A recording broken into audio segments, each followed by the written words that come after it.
Guys, I am wearing Goku T shirt today. আজকে আমি যাই বলবো সব ঠিক, কোনো কিছু ভুল হবে না, ভুল বললেও ঠিক। সো আজকে আমি তোমাদেরকে শিখাবো 5 স্টেজ অফ লাভ। বুঝতে পেরেছো?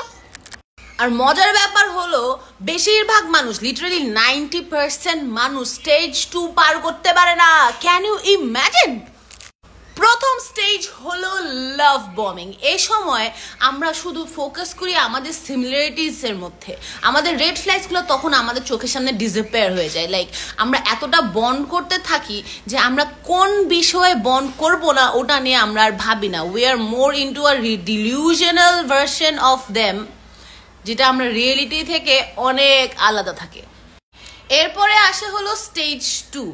এইটাতেই মানুষ বেশিরভাগ সময় হলো ফেল করে এবং অন্য কারোর সাথে স্টেজ 1 থেকে শুরু করার জন্য তোমার সাথে ব্রেকআপ করে চলে যায়, আর না হলে কন্টিনিউয়াসলি তোমার সাথেই ফাইট করতে থাকে to get over the control. কারণ এই সময় ওরা বুঝতে পারে যে তুমি আর ও আসলে এতটা সিমিলার না, তোমরা ডিলিউশন থেকে রিয়েলিটিতে আসা শুরু করো।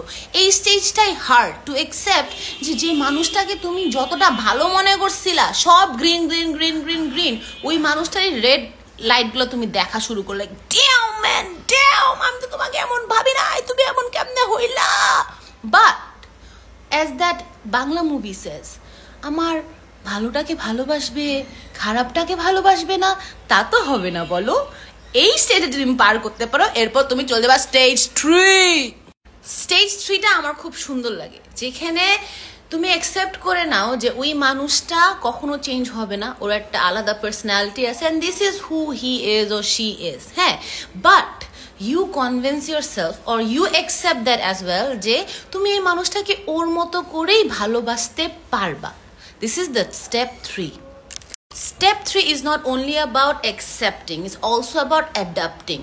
তো যখন তুমি ওনাকে অ্যাকসেপ্ট করে নাও, তুমি আস্তে আস্তে ওনার সাথে অ্যাডপ্ট করা শুরু করো। বাট তুমিও যেহেতু আলাদা একটা পার্সন, ইউ হ্যাভ আলাদা পার্সোনালিটিস, তুমি জাস্ট বুঝে উঠতে পারো, ব্যালেন্স করতে পারো যে তোমরা দুজন একসাথে কেমনে অ্যাডপ্ট করতে পারো একজন আরেকজনের সাথে।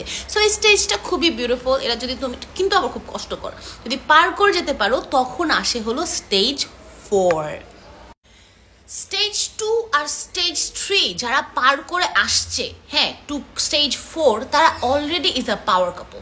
তারা অনেক কিছু অলরেডি একসাথে ফেস করছে এবং ওটাকে একসাথে ফাইট করে ওরা স্টেজ 4 পর্যন্ত আসছে। তো stage 4 is all about commitment, the future.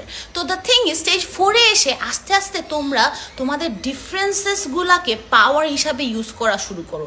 তোমরা তোমাদের ডিফারেন্সেসগুলাকে এক জায়গায় করে নিজেদের জন্য ওয়ার্ল্ডের সাথে ফাইট করা শুরু করো। তখন তোমরা শুরু করো তোমাদের ফিউচারের ব্যাপারে ভাবতে। You think about relationship, who believes in marriage, who তারা ম্যারেজের দিকে আগায় যায়, দে বিকাম আ টিম।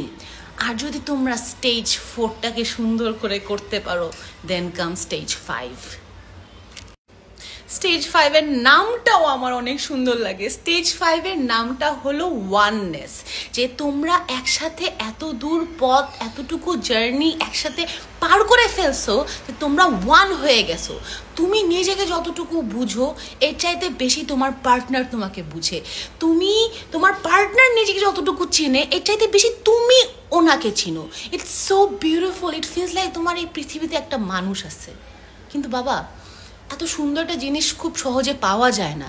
এই যে স্টেজ 1 থেকে স্টেজ 5-এ আসার যে জার্নিটা, it's difficult, it's hard, it's very hard. You have to go through all this roller coaster man.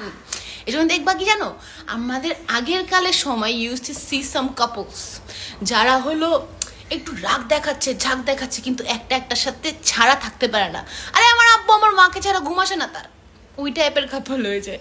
I really hope one day I get someone যাকে নিয়ে আমি stage 5 পর্যন্ত আসতে পারবো। এটাই আমার জন্য দোয়া করবো। আল্লাহ হাফেজ, খুদা হাফেজ, বাই বাই, টাটা।